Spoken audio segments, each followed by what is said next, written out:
दोस्तों, क्रोध आने पर हम क्या करें?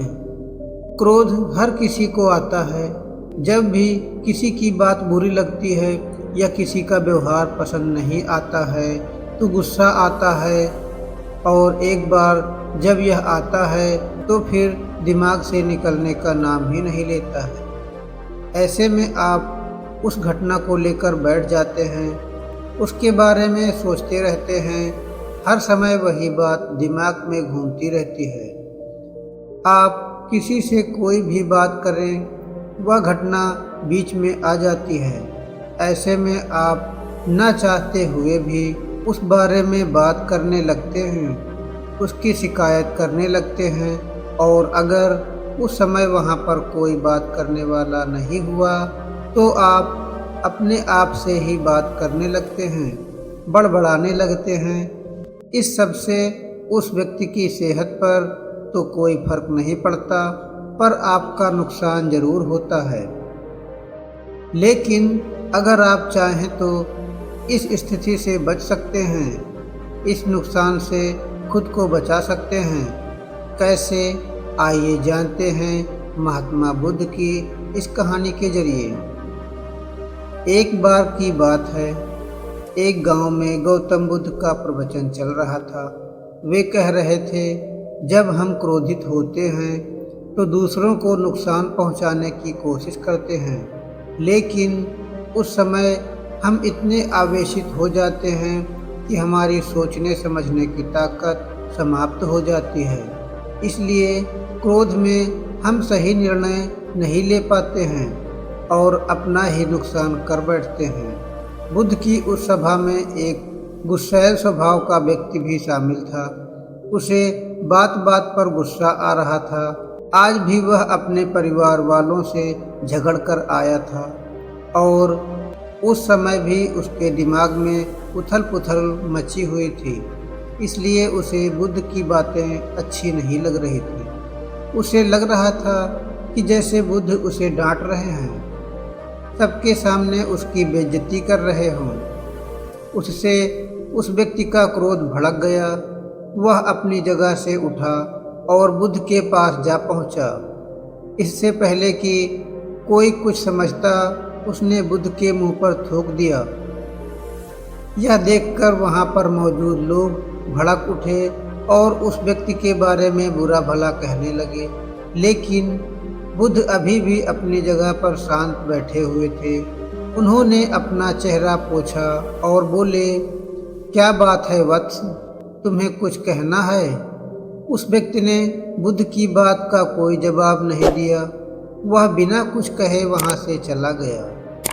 यह देखकर एक व्यक्ति से रहा नहीं गया। उसने बुद्ध से पूछा, महात्मन, उस मूर्ख व्यक्ति ने आपका अपमान किया और आपने उसे कुछ नहीं कहा। उसकी बात सुनकर बुद्ध धीरे से मुस्कुराए और फिर बोले, तुमने शायद उस व्यक्ति का चेहरा नहीं देखा।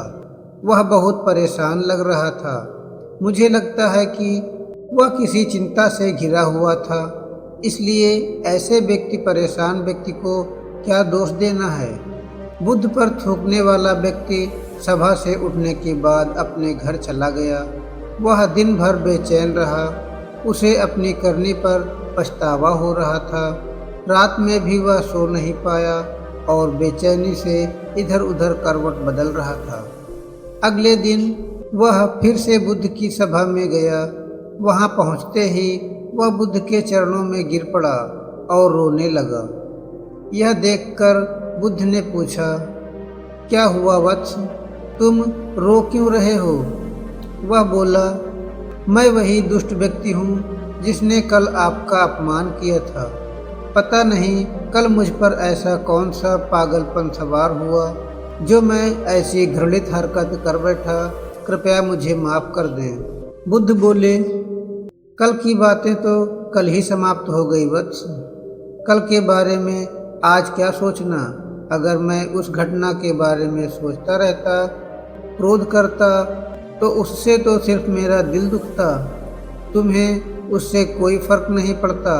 इसलिए बुरी घटना को याद रखना कोई समझदारी की बात नहीं है। इससे हमारी परेशानियां बढ़ जाती हैं और जीवन ठहर जाता है। इसलिए अप्रिय बातों और अप्रिय घटनाओं को भूलने में ही समझदारी है। जो व्यक्ति ऐसी घटनाओं को भूल जाता है वही जीवन में आगे बढ़ जाता है, और जो उनमें उलझा रहता है उसका जीवन चक्रव्यूह के समान हो जाता है, जिसमें से वह चाह कर भी बाहर नहीं निकल पाता है। दोस्तों, गुस्सा करना बिल्कुल ऐसा होता है कि जहर तो आप पिएं और काम ना करें कि मर सामने वाला जाए। इसलिए जब भी कभी आपको गुस्सा आए तो इस बात को ध्यान में रखें कि अगर आप किसी से नाराज होते हैं और रूठ कर चुपचाप बैठ जाते हैं तो आप अपना ही नुकसान करते हैं। इससे आपके समय का तो नुकसान होता ही है, आपके शरीर का भी नुकसान होता है। इसलिए अप्रिय बातों और अप्रिय घटनाओं को लेकर बैठना कोई हल नहीं है। बेहतर है कि उन्हें भूलकर आगे बढ़ें, तभी आप जीवन के प्रवाह के साथ अपने आप को जोड़ पाएंगे और जीवन का आनंद ले पाएंगे। हम में से ज़्यादातर लोग यही समझते हैं कि हमारे दुखों का कारण कोई दूसरा व्यक्ति है, और जब हम ऐसा मानते हैं तो हम अपने स्वनियंत्रण की कमी और अक्षमता को अनदेखा कर रहे होते हैं। वास्तव में यह हम पर निर्भर करता है कि हम दूसरों के द्वारा प्रदान की गई नकारात्मकता को स्वीकार करते हैं या नहीं। अगर हम नकारात्मकता को स्वीकार करते हैं तो हम अपने पैरों पर कुल्हाड़ी मारते हैं। जब हम उसे अस्वीकार कर देते हैं तो घृणा, क्रोध, हिंसा हर किसी से मुक्त हो जाते हैं। दोस्तों, हमें उम्मीद है कि आपको बुद्ध की यह कहानी बहुत पसंद आई होगी। अगर आपको यह कहानी पसंद आई हो तो हमारे वीडियो को लाइक करें।